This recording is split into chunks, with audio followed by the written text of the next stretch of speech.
Hi everyone, yasas que kalos tirsate to another episode of Dimitra's Dishes. Today we're going to be making Tiropitakia Kourou. These are flaky and tender little cheese pies. They're Greek cheese pies, of course, that are made with a yogurt-based dough. The whole thing comes together in one bowl. They're filled with feta cheese and they're baked until they're golden and cheesy and so irresistible. Perfect for parties or whenever you want something delicious to serve to your guests. Let me show you how I make them. We're going to begin by making the dough. So in a big bowl, this all comes together all in a big bowl, as you will see. I'm going to add 1 cup of olive oil. This is good quality olive oil. If you like a little bit of a lighter olive oil, you can use that instead. And then I'll add a cup of Greek yogurt. You want really thick yogurt for this, 270 grams, 1 egg, a tablespoon of fresh lemon juice. I'm just gonna squeeze what looks like a tablespoon, possibly more. And then half a teaspoon of sugar, half a teaspoon of salt. And then we're just gonna whisk these up all together until everything is incorporated and smooth. In another bowl, I have 4 cups or 540 grams of all-purpose flour. I'm gonna add the flour a little bit at a time, and using a whisk, I'll whisk it in. And then once I've added half of the flour, I'll just take the whisk out because the whisk won't be able to handle the dough. And then I'll switch to my hands. You can use a spatula if you like. Add the remaining flour in a little bit at a time.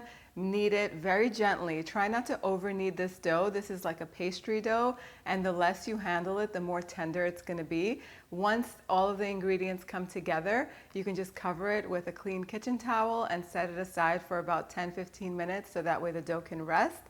In the meantime, you can make the cheese filling. So I have 8 ounces or 230 grams. This is more like 300 grams. I go heavy with feta. We're gonna have a little bit of feta of the filling left over. Just crumble it into a bowl. You always wanna start with whole feta, not the crumbled feta that they sell at the market. That stuff does not compare. It's just overly briny and not good quality. And then I'll add a 1/4 cup of Greek yogurt. That's about 56 grams. You could go to 60 grams, that's fine too. 1 egg. I'll season this with a teaspoon of dried oregano, lots of freshly cracked black pepper. Pepper goes really well in this. And then about a cup or a big handful of shredded mozzarella cheese. I love using mozzarella because it's mild in flavor and it lets the feta really stand out, but it really helps with the consistency of the filling and creates that cheesy pull. So if you don't like mozzarella, you can leave it out. If you want more flavor, more contrast in flavor, you could add your favorite cheese in here. I'm going to finely chop about a 1/4 cup of fresh mint. Just go ahead and finely chop that and add it to the bowl. And we're just going to mix everything all up until it comes together. I like to do this with a fork, and so that way I could beat the egg with it and then mash up the feta, the big chunks of feta that are left in here. And that's it. The filling is ready. The dough should be ready by now too. I'm just going to transfer it to a clean work surface. Cut it into 2 equal portions, and then I'm going to cut each portion into 4, and then each of those portions in half, so that way we end up with 16 portions of dough. Get it as equal as possible. You don't have to take out a scale for this. Some of them will be a little bit bigger than the others, but that's totally fine. You can roll them lightly using the board or your hand and set them aside, and then I like to do everything in steps. So the first step is portioning the dough, and then I'm going to roll these out just using my hands into about 5-inch in diameter circles. The smaller ones might be 4 inches. You can measure 1 and then you can use it to kind of have an idea of how big they all need to be. You just want to get them flat, but not too thin and not too thick, just like this. Get the circles all ready, and then we're going to spoon the cheese filling on one side of the pastry. And I like, again, it moves so much faster when you're doing everything in steps compared to just rolling out each one, then filling it, then sealing it. It just moves so much faster like this. And now we're just gonna seal them. So you're gonna fold the dough over and using a fork, press it down the side so that way it can seal the sides. And it also makes this decorative border on the edges.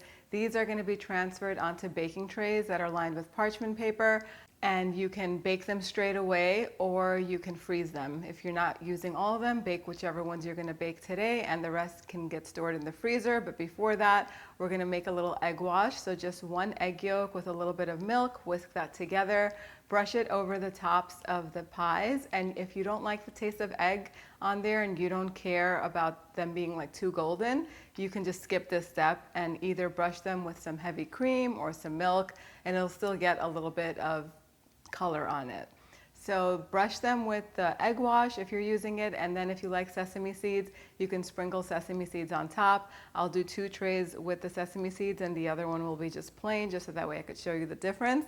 My oven is preheating to 350 degrees Fahrenheit. I'm using my countertop oven. I love this thing.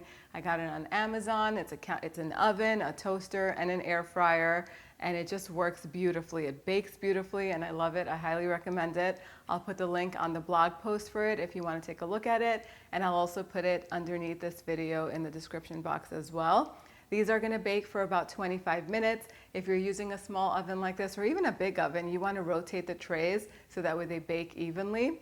Take them out of the oven once they're ready and let them cool for about 5 minutes, so that way they're easy to handle and they're not steaming, piping hot. Once you cut into these, or once you break into these, you're going to see just how tender that dough is. The cheese filling is gooey and has a little stretch to it. They're so good and they're ready to serve.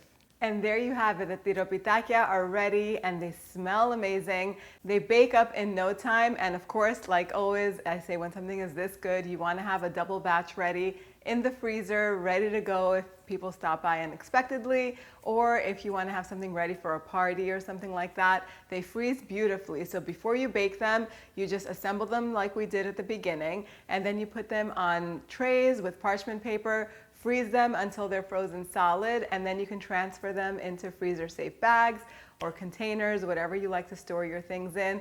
They'll stay fresh in there for about 2 months. Then you can take them out. You don't have to thaw them out. You can bake them fresh out of the freezer. Of course, once they're frozen, they will take a little extra time, and you can reduce the temperature by 25 degrees so that way they don't overbake. Now, I baked some a little bit darker and some I left a little bit lighter. It just depends how you like it. If you make them a little bit more golden, they're going to be a little crispier on the outside, yet the inside crust is still going to be tender. That cheese is going to keep it really moist and delicious. I do like them a little bit underbaked just because the dough is a little more tender that way. I'll leave it up to you how you're going to make it. Let's do the taste test. Once you let them cool just a little bit and they're safe enough to serve, you're going to see that the mozzarella cheese creates that pull. I love this. They're so delicious. Of course, you could play around with the filling ingredients. Feta is a must, but you can use your favorite cheeses that melt beautifully. White or yellow cheddar will work in here too. If you're in America, that's the common cheese. Munster cheese is good. In Greece, Graviera is really good. So many different cheeses. You really can't go wrong with this. I hope you guys give this recipe a try. The exact measurements are on the website, dimitrasdishes.com. You could head on over there to print this recipe out. Make these. Don't forget to like and subscribe, and come back here for more delicious recipes that I share at least 3 a week. Thank you so much for spending time with me today. I'll see you all next time. Yes, us.